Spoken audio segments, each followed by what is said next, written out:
রাম ও নারায়ণ রাম পরমপিতা জন্মসিদ্ধ ঠাকুর শ্রী শ্রী বালক ব্রহ্মচারী মহারাজ বলেছেন, তোমরা লিখে রেখে দাও, আজ ভারতবর্ষে তথা পৃথিবীর বুকে নিজের কাছে নিজেকে ফাঁকি দিয়ে চলেছে যারা, তারা আজ মানুষের কাছে ভালো হতে পারে, পৃথিবীর কাছে দিগ্বিজয়ীর চেহারা নিয়ে চলতে পারে, কিন্তু কাল তারা ফেল করবে।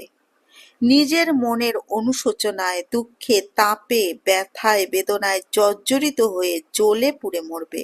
অঙ্কের ফল এটাই। দেবতা বা ভগবান এসব তো কখনো দেখিনি, তাই উপলব্ধিও করতে পারছি না, কিন্তু তোমার ভেতরে বিবেককে প্রতি পদক্ষেপে উপলব্ধি করতে পারবে, তাকেই দেবতা বলে মেনে নিয়ে কাজ করো। দেবতা হচ্ছেন তিনি যিনি আলো দান করেন, বিবেকই তোমার